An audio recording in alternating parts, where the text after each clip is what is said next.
now. Sevim Dagdelen has been a member of the German Bundestag for nearly 20 years. She's the chairwoman of the parliamentary group of Die Linke in the Committee on Foreign Affairs of the German Bundestag and spokeswoman for international relations and disarmament of the parliamentary group of Die Linke.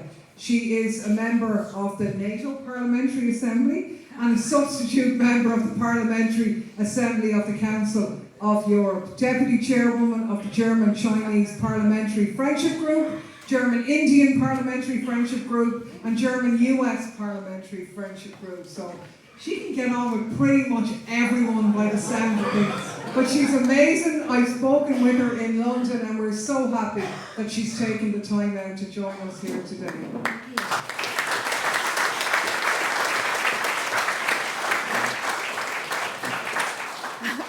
Thank you so much, Claire, dear Mick, dear friends. Thanks for having me here. Thanks for this event. The war in Ukraine is claiming lives each and every day. In Germany, we have so-called military experts, such as Florence Gaup, the director of research division at the NATO Defense College in Italy, who have publicly declared very lately that we shouldn't advocate for a ceasefire or for peace negotiations because conflicts have their internal clock. And only when it has run out is a ceasefire possible. Our response to these cynics of power is that, no, this war must end, and it must end immediately. We need an immediate ceasefire without preconditions and a diplomatic solution in Ukraine.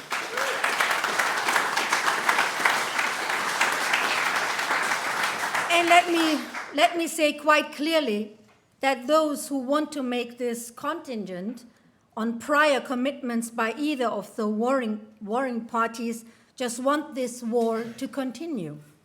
And this madness must be stopped. And it appears that an agreement was on the table in March 2022.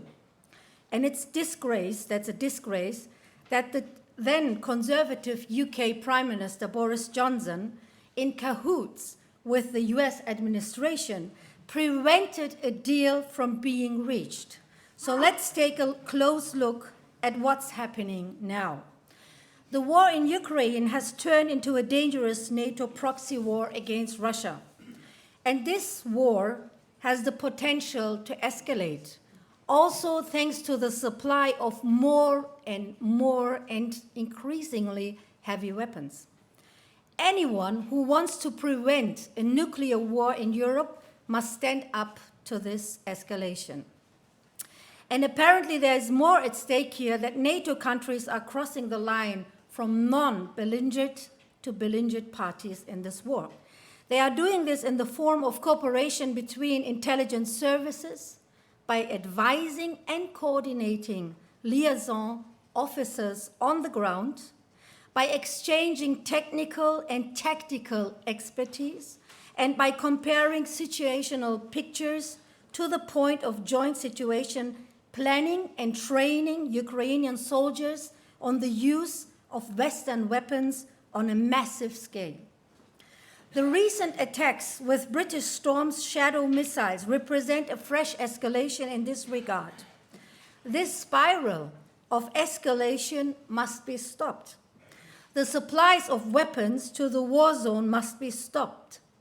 Brazil, China, and 6 African countries have launched peace initiatives and traveled to Kiev and Moscow. Why isn't this being supported in Washington, in Berlin, in London, or even in Dublin? I often hear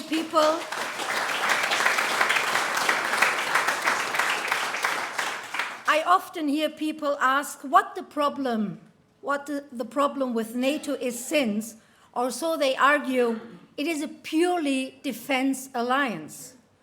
But anyone who claims that NATO is a purely defense alliance either isn't familiar with the history of the military pact or is knowingly lying to the public. Didn't NATO wage war in Afghanistan for 20 years?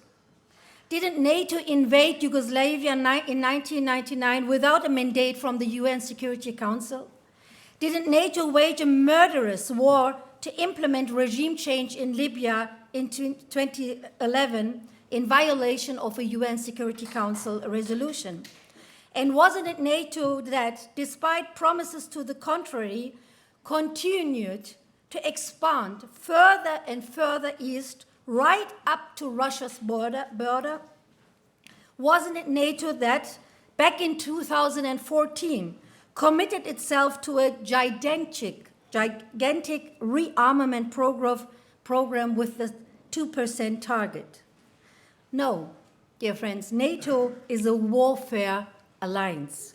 Anyone who accedes to its party to murder and manslaughter, as well as the violations of international law, and that's why it should be dissolved, the NATO. And that's why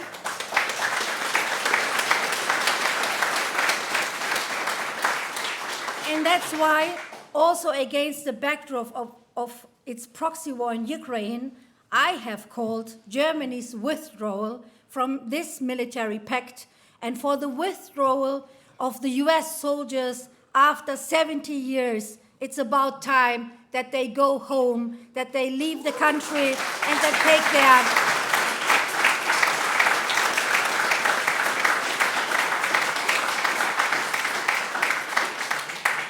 that they take their nuclear weapons with them. And then I've heard the argument that NATO is an alliance of democracies against autocrats. So it's really amazing that no one is remotely ashamed of propagating such high-grade nonsense. This argument is historically false. NATO never had a problem with fascist dictatorships as members, as in the case of Portugal under Salazar, or in the case of Greece following the military coup. And today, it has no problem with the autocrat Erdogan or the fascist Meloni in Italy. But those who enter into pacts with autocrats should please stop claiming that this is a question of democracy and human rights. And when German tanks are rolling into battle against Russia right now, and the German government, in response to my questions, cannot even rule out the possibility of NATO's weapons ending up in the hands of Russian neo-Nazi groups who are now evidently carrying out attacks against Russia with the support of Ukraine, then we must be worried. We have seen with ISIS in Syria what a Frankenstein monster created by the West is capable of doing. This policy is despicable. A few days ago, the European Union adopted its 11th package of sanctions against Russia. This time around, extraterritorial sanctions are set to be imposed on third parties, the first time ever. Brussels is not only at risk of becoming a party to the war itself by providing military aid on a massive scale and training soldiers. By doing this, the European Union is also intensifying its self-destructive economic war. While the Russian economy is growing by 2%, Germany is hurtling into recession, and the European Union will soon follow suit. More and more people can no longer afford the skyrocketing prices on food and energy. The combination of a gigantic rearmament program to the tune of more than 1.1 trillion US dollars by the NATO and the European Union countries this year, from which only the shareholders of the arms industry, of the military-industrial complex, and a self-destructive economic war is poison for our societies. And that's why this madness must be stopped too. Dear friends, neutrality is a very precious commodity these days. After all, only those who preserve their neutrality also preserve their democratic sovereignty. A government of the people, by the people. Many countries in the global south are having to witness right now how the NATO countries are unwilling to accept their neutrality, but want to force them, the countries of the global south, to force them to sign up to the economic war and the deliveries of weapons. In a kind of neocolonialism, they want to tell the countries of the global south what to do. The most recent example of this is the right-wing pro-NATO government of Finland, which wants to cut off development assistance to African countries that it considers to be too pro-Russian on the basis of how they cast their votes in the United Nations General Assembly. Ireland has a long history of fighting for independence against colonial oppression, of which everyone here can be justifiably proud. Neutrality is at the heart of its hard-fought independence.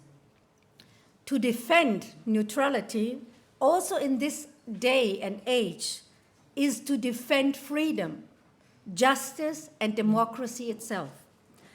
You have, my friends, our solidarity in this so very important struggle. Let us stand together against this war and against this escalation, for an immediate ceasefire in Ukraine, for peace negotiation, and let's win the peace and not the war. Thank you.